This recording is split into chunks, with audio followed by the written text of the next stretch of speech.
नमस्कार। संतोष की रिपोर्ट में आप सबों का स्वागत है। और आज हम संतोष की रिपोर्ट में बात प्रशांत किशोर की उस प्रेस कॉन्फ्रेंस की करने जा रहे हैं, जिस प्रेस कॉन्फ्रेंस ने पूरे बिहार की राजनीति में सुनामी ला दिया है। और उस सुनामी का शिकार अशोक चौधरी और उनका परिवार किस दहशत में जी रहा है या किस डर में जी रहा है, उसकी एक वानगी हम आपको दिखाते हैं।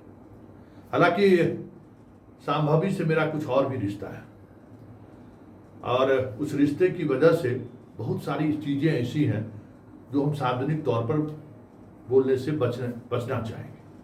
वो मेरी सांसद भी है और वो मेरे जिगर का सबसे करीब एक भाई है, उसकी पत्नी भी हुआ है। उस भाई की चर्चा हम इसलिए कर देते हैं कि कुणाल जी, एक दौर था जब हमसे एक वचन उन्होंने लिया था और आरोप प्रत्यारोप अपनी जगह पर है। उस वचन की वजह से बहुत सारी चीज़ें ऐसी हैं जो हमें कहीं न कहीं रोक देता है, लेकिन एक पत्रकार भी हैं, मेरी एक जिम्मेवारी भी है और मैं उस जिम्मेवारी का निर्वहन भी पूरे पथ पर बने रहते हुए करे। हमें लगता है कि कुणाल जी ऊपर से जरूर देख रहे होंगे कि संतोष जी मेरे वचन को भी निभा रहे हैं और वो अपने कर्तव्य के साथ भी खड़े, उनको अच्छा लगेगा। देखिए, देख संभवी, तू मेरी भावव है, मेरे छोटे भाई की पत्नी है। अभी तुम्हारा राजनीतिक करियर बहुत बड़ा है। जो आरोप आप पर है, उस आरोप का जवाब आपको देना पड़ेगा। आप उस आरोप से बच रही हैं। आप पर क्या आरोप है? आपने दत्ता अंकल से जमीन खरीदी है और वो जमीन जिस तरीके से खरीदी गई है, अगर उसमें आप वाकई में उस लेन देन में जो पारदर्शिता बरतने की जरूरत है, वो पारदर्शिता आपने बरती है, तो आपको प्रेस कॉन्फ्रेंस करके चीज़ों को पब्लिक डोमेन में रखनी चाहिए। तब फिर आप बेदाग हैं, आप पर कोई दाग नहीं है। लेकिन जब तक आप ये बात नहीं रखेंगे, आप उस काल कोठरी में बुरी तौर पर घिरी हुई है, जहां आप पर दाग ही दाग है। कॉलेज में पढ़ते हुए जमीन खरीदना और फिर पूरे खरीदारी के प्रोसेस में आपकी भूमिका कहीं न कहीं आपको सवालों के घेरे में ला रहा है। इसलिए आप उन सवालों का जवाब आपको देना पड़ेगा और देना चाहिए। भागकर आप ज़्यादा दिनों तक, आप क्योंकि राजनीति में हैं, सार्वजनिक जीवन में आप जी रही हैं, ये सवाल आपको पूरी जिंदगी सलाहेगा, फेस करना ही करना पड़ेगा, क्योंकि ये मुद्दा ही ऐसा है।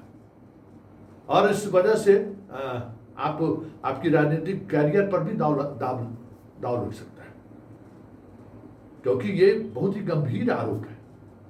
और ये वही आरोप है जो आरोप आज तेजस्वी और उसका परिवार झेल रहा है। और ये अलग बात है कि आज आप सरकार के साथ हैं तो आप पर कार्रवाई नहीं होगी, कानूनन आप पर कोई एक्शन नहीं होगा, शायद आप बच जाइए उससे। लेकिन ये सरकार जब कभी भी बदलेगी और जिस तरीके की राजनीति अब इस देश में चल रही है, कोई नहीं बचा सकता है। जब लालू यादव के रेल मंत्री से हटे हुए 20 बरस से अधिक समय हो गया और उस दौर का फाइल खुल गया, तो फिर आप तो अभी नई नई सांसद बनी है। इसलिए ये फाइल कभी भी खुल सकता है। ऐसे में आपको मजबूती के साथ सामने आनी चाहिए। और दूसरी बात, आज आपने जो बातें कही हैं अपने सासू माँ को लेकर, ट्रस्ट को लेकर, उस प्रेस कॉन्फ्रेंस को, मैंने प्रेस कॉन्फ्रेंस नहीं था, एक चैनल को उन्होंने बाइट दिया था। जो प्रशांत किशोर ने आज आरोप लगाया है, आप हाँ और ना में जवाब दीजिए ना कि आपकी माँ, आपकी जब से सगाई तय हुई और शादी होने के बाद 1 वर्ष के अंदर में क्या वो ट्रस्ट आपकी माँ के पैसे को एक्सेप्ट की है? अगर आपकी माँ ने पैसा ट्रस्ट को दिया है तो उसका आधार क्या है, क्यों वो दी है? और अगर वो दी है और आपने अगर आपका ट्रस्ट, आपके सासू माँ के ट्रस्ट अगर उस जमीन खरीदारी की है, तब तो फिर बहुत मुश्किल होगा उसको दिखाना। इसलिए एकदम आप प्रेस कॉन्फ्रेंस कराइए, प्रेस कॉन्फ्रेंस होना भी चाहिए, ये क्योंकि ये कुणाल जी के विरासत का भी सवाल है। कुणाल जी को इस प्रदेश के लोग एक अलग नज़रिए से देखते हैं। इस प्रदेश को उन्होंने बहुत कुछ दिया भी है, इसलिए उनकी विरासत का भी सवाल है और उनके उस छवि की भी का भी सवाल है, जो छवि कहीं न कहीं इस विवाद की वजह से धूमिल हो रही है। उस पवित्र आत्मा को कहीं न कहीं चोट पहुंच रहा होगा। उनकी जानकारी में हुई है या जानकारी उनको नहीं था, ये तो वो खुद जानते होंगे, लेकिन पब्लिक डोमेन में जिस तरीके से प्रशांत किशोर ने बातों को रखा है, ये चीजें तो लानी पड़ेगी कि आखिर 100 करोड़ रुपया का उस ट्रस्ट में जाना और उसके बाद जमीन की खरीदारी, ये बड़ा गंभीर आरोप है। इसलिए आप अपनी बयानों के सहारे, जितना आपके चेहरे के भाव से भी दिख रहा है कि आप बहुत ज्यादा तनाव में हो, उस तनाव को लिए चुनाव कोई रास्ता नहीं है। ये नहीं कह सकते कि हम चुनाव क्यों नहीं कह रहे हैं कि हम केस करेंगे प्रशांत किशोर पर, क्यों नहीं आपका ट्रस्ट कर रहा है कि हम FIR करेंगे। आप सीधे FIR कर सकते हैं, क्योंकि ये इकोनॉमिक ऑफेंस की बात है और जो सीधे सीधे तौर पर आप पर आरोप लग रहा है, केस करिए। नोटिस भेजने की क्या जरूरत है भाई? अगर 100 करोड़ का ट्रांजैक्शन आपकी मां ने आपके सासू मां के ट्रस्ट में नहीं किया है, तो सीधे FIR कीजिए। सीधा कंग्लेजेबल ऑफेंस है, ये मानहानि का मुद्दा ही नहीं है। लेकिन अगर आप बच रही हैं कि अब जनता फैसला करेगा, तब तो बाबू बहुत मुश्किल है। घिर गई हैं और यहां से बाहर निकलना बहुत मुश्किल होगा, क्योंकि अब आपका परिवार लालू परिवार की तरह भ्रष्टाचार की जो आरोप है, उस तरीके से आइडेंटिफाई होना शुरू हो गया है। अब आपके नाना जी का इंदौर में अब क्या है, क्या बनाए हैं, कौन सिटी बसाए हैं, अब ये सब चर्चा होने लगी है।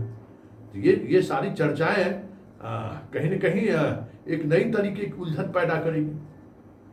तो हमें लगता है कि आपको मजबूती से जवाब देना होगा। ये आज आपका आपके जवाब देने के समय का कॉन्फिडेंस दिखा रहा है कि कुछ तो बात है। तो चलिए जरा सुनिए संभवी क्या कर रही हैं प्रशांत किशोर के उस आरोप पर। राजनीति में और स्पेशली जब चुनाव आता है, तब आरोप और प्रत्यारोप हर समय हर किसी पे लगते रहते हैं। ये कोई नई बात नहीं है। इसको लोग एज अ टूल यूज करते हैं मीडिया में अपना रेलेवेंस बनाए रखने के लिए। ऐसे में हमने जो आरोप वो लगाए हैं, उस पे हम, मेरे पिताजी और मेरी मदर इन लॉ, ये सब लोग पहले भी इस पे जवाब अपना अपना पक्ष इस पे रख चुके हैं। लेकिन वो बार बार जिस तरीके से आरोप लगा रहे हैं, हम फिर कह रहे हैं कि सारे आरोपों का कोई आधार नहीं है। ये सब आरोप झूठे हैं और ये सारे आरोप बेबुनियाद हैं। हम लोग सब अब चुनाव के समय आ चुके हैं। चुनाव के समय इस तरह का आरोप लगाना किसी पे भी बहुत आसान हो जाता है। सभी लोग एक दूसरे पे आरोप लगा रहे हैं और सभी लोग इस आरोप के बंदिश में जनता को घुमाने का प्रयास कर रहे हैं। हम अपने तरफ से ये जरूर कह सकते हैं, पूरी ईमानदारी के साथ कह सकते हैं कि सारे आरोप झूठे हैं, सारे आरोप बेबुनियाद हैं और इन सारे आरोपों का कोई आधार नहीं है।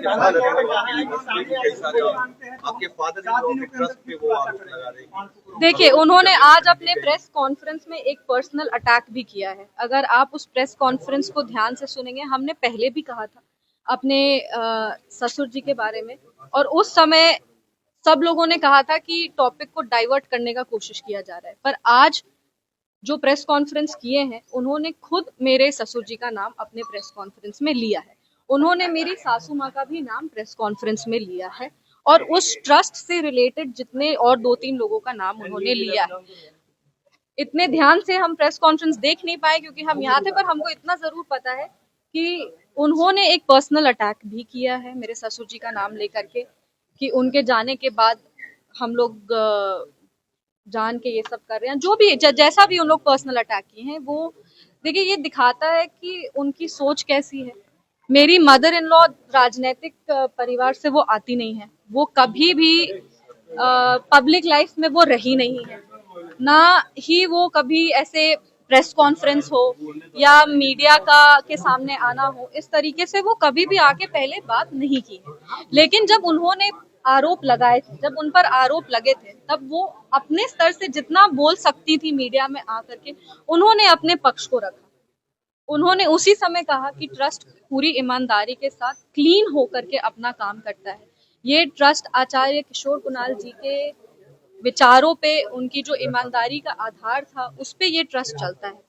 ये ट्रस्ट का पेपर सारा क्लीन है, ऐसा कुछ भी नहीं है जो ये ट्रस्ट गलत किया है। और अगर जरूरत पड़े तो जिस तरीके से वो क्लिप भी हम दिखा देंगे जिसमें वो सारा कागज लेकर के बैठी हुई थी। तो ऐसे में ये दिखाता है कि ट्रस्ट को इन्वॉल्व करना बहुत ही, एक कहते हैं ना, एक राजनीति के स्तर को गिरा रहा है कि आप राजनीतिक लड़ाई में परिवार को भी लेकर के आ गए हैं, परिवार पे आप आरोप भी लगा रहे हैं, आप पर्सनल अटैक भी कर रहे हैं।